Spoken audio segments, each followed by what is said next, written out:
Canada has 52,000 islands. I wanted to find the most unusual. Not the biggest, not the smallest, not the most beautiful. No, I went looking for the most unusual, and I think I found it. Hello everyone, Mark Heck coming to you from Vancouver Island. And no, the answer is not Vancouver Island. Canada's most unusual island is Cormorant, right there on the map, next to Vancouver Island. So why Cormorant, you ask? Well, in order to explain this, I had to look at unusual islands from around the world to give me some guidance in this search. And where did that begin? Well, Venice, of course. An island city that routinely tops the list of internationally unusual islands. And it has a compelling story of people fleeing barbarian invaders, people who went out into the marshlands and sandbanks of the North Adriatic Sea to find safety. And from this flight to safety, the city of Venice was built, with its waterways, its beautiful architecture, and its magical romantic setting that today pulls in 20 to 30 million tourists every year. Venice, as everyone knows, has lots of boats but no cars, lots of history, and it's walkable. Venice is extraordinarily unusual. And for reference, it's 7.6 square kilometers in size, which is important, as we'll see later. Now moving on, a second lesser-known unusual island is Heimaey, an island off the southern coast of Iceland, an island that is part town, part volcano. The volcano, named Eldfell, erupted along a fissure unexpectedly in 1973, forcing the evacuation of most of the island's population of 5,000 people. But the few that stayed behind took up a battle with the slow creeping lava. They sprayed water on the lava flows for days on end in an attempt to keep the molten rock from filling in Heimaey's economically important harbor. And the people won. The people defeated the volcano.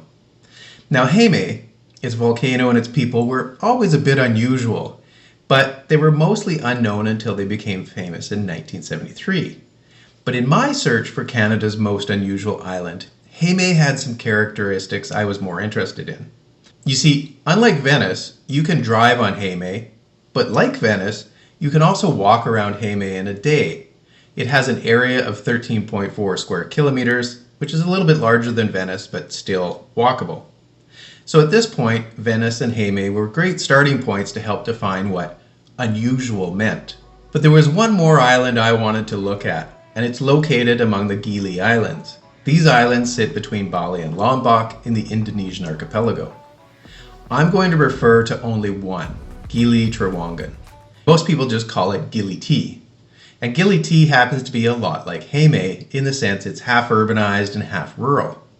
And Gili T has a similar population density to Heimaey as well, around 400 people per square kilometer. But unlike Heimaey, and more like Venice, cars and motorbikes are strictly prohibited, which isn't so bad because you can walk around the whole thing in less than a day. And actually you can ride a bike around the whole thing in less than an hour. It's only 6 square kilometers in size. So Venice, Heimaey, and Gili T all share similarities in size. They have some interesting histories, and they're walkable. I should also point out something really important that all three are not. They are not a suburb or not part of some larger city or region. They are unique islands, standalone islands, unto themselves. From these three examples, there appeared to be common patterns among unusual islands. They tend to be about 4 to 14 square kilometers in area. They're fairly urbanized with a population density of at least 300 people per square kilometer. They have an interesting history or cultural setting or maybe some magnificent architecture. And they are completely unlike their surrounding region. Now at this point, all sorts of suggestions will be thrown out for the most unusual island in Canada. And some might say, hey, what about the island of Montreal?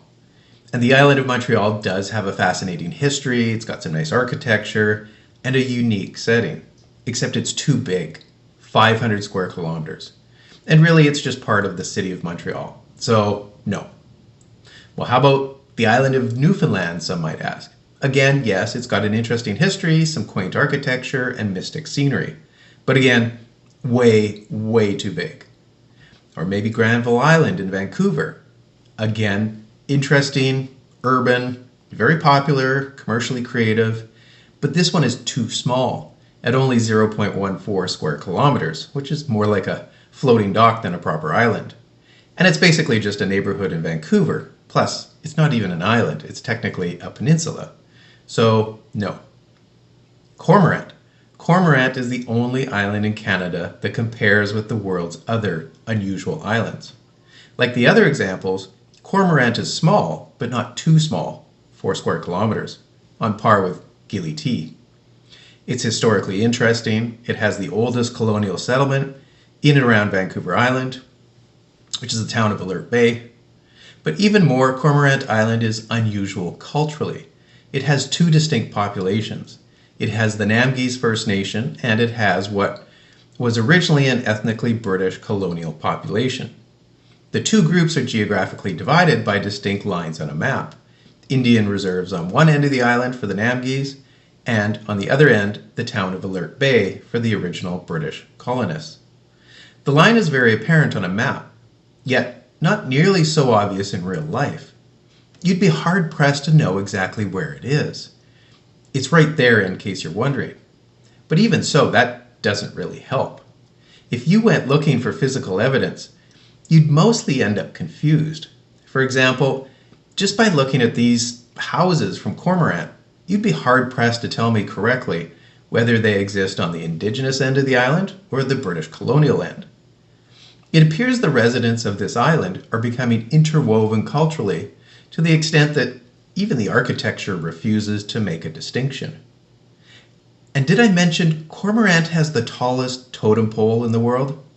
But then again, poles are just a regular part of the scenery here. The most iconic are found at the Namgis burial grounds on the British colonial end of town, where a sign asks visitors not to enter. There isn't any fencing, there's no guards, just a sign asking people not to enter. And for the most part, people are pretty good at respecting that. It's that kind of place.